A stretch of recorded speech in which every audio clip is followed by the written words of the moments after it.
What's up guys, it's Jerome and it is Friday, which means that I'm back with another video. Now you're probably all wondering why I'm wearing this mask, and first off, wear a mask when you go outside. Second off, it's because I shaved my beard. It gets a little better after you get over the initial shock. I'm still not over it, so yeah. Anyways, this week I wanted to talk to you guys about investment banking recruiting and how that works, because they made me shave my beard. Investment banking recruiting seems really difficult at any level. For me, I'm doing it at the MBA level, so I'm gonna be recruiting for the role of an associate, which at an investment bank, that's basically like the second level up. If you go work for an investment bank right out of undergrad, you're probably gonna start out at the analyst level, and then you can work your way up after about 2 or 3 years to associate. And then again, maybe another 3 to 5 years, you can make VP. And then again, certain amount of time after that, you can make managing director, or what's known as an MD. If you didn't get into an investment bank right out of undergrad, or you chose a different career path like I did with engineering, you can still go into investment banking. You just need to do something like an MBA and use that as an opportunity to switch your career. So it is late September and the investment banking recruiting season has officially started. And so I wanted to tell you guys in this video exactly what that recruiting process looks like and what you can expect, whether you're recruiting as an undergrad or if you're recruiting as an MBA student.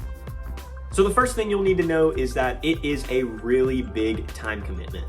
You're expected to attend a lot of different company presentations, talk to different bankers, and really just expand your network as much as possible.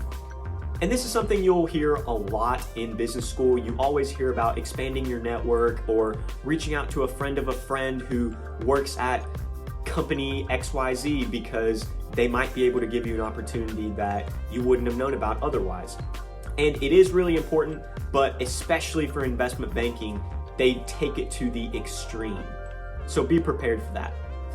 This week so far, we've had 4 company presentations, each with anywhere from 5 or 6 bankers, and the day after, you're expected to email a thank you note to every single one of those bankers, hoping for a response. After company presentations, you're expected to schedule times to talk to bankers called coffee chats. Now, if you're like me, I've never heard of a coffee chat before, but it is exactly what it sounds like. Just sit down, grab some coffee, and chat with them. This year, with everything going on with the pandemic, of course, it's a little different, and so most of those coffee chats are going to be over Zoom. Another thing they expect you to do is to reach out to students older than you and sit down and have coffee chats with them first before you do coffee chats with bankers, so that way you're kind of used to how it goes.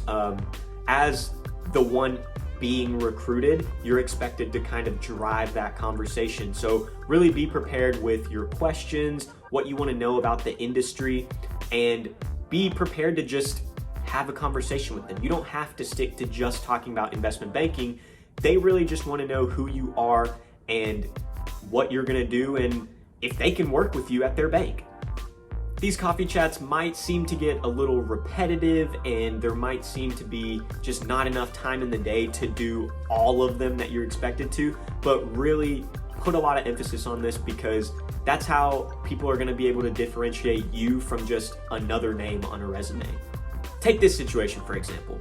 Bankers are notoriously known for working 80+ hours a week, and in between all of that banking work, also recruiting students to come join their firm.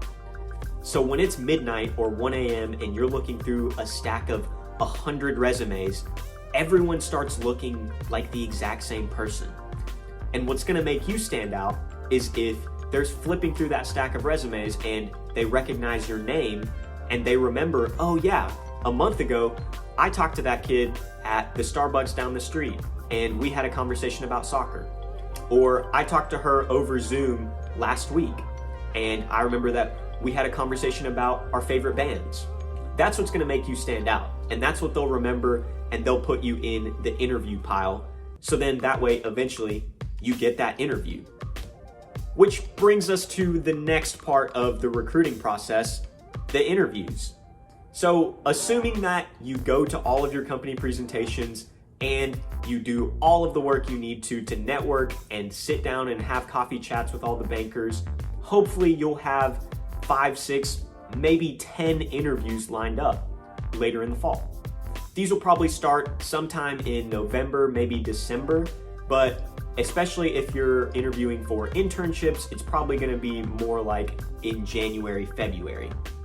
Once these interviews start, you're definitely gonna want to brush up on all of your finance, accounting skills, because they're gonna be asking not only the regular behavioral questions that you might get just in any interview, but they're also gonna be asking very finance and investment banking specific questions. Like, what is a DCF?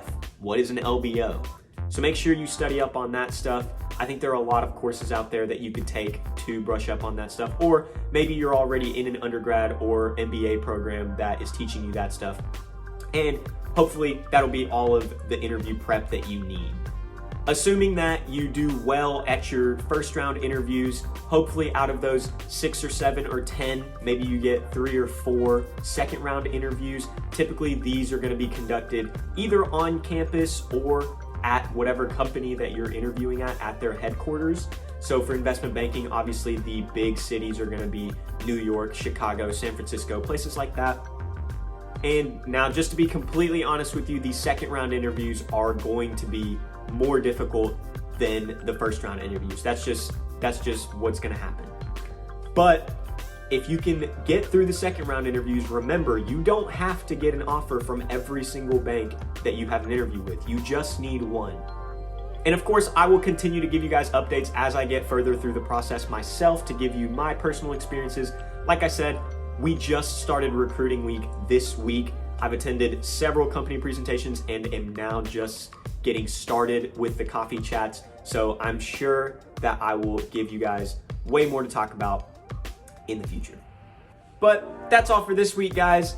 I'm sorry that I had to shave my face, but get used to it because this is what it's gonna look like until the recruiting season's over, so for the next 3 or 4 months.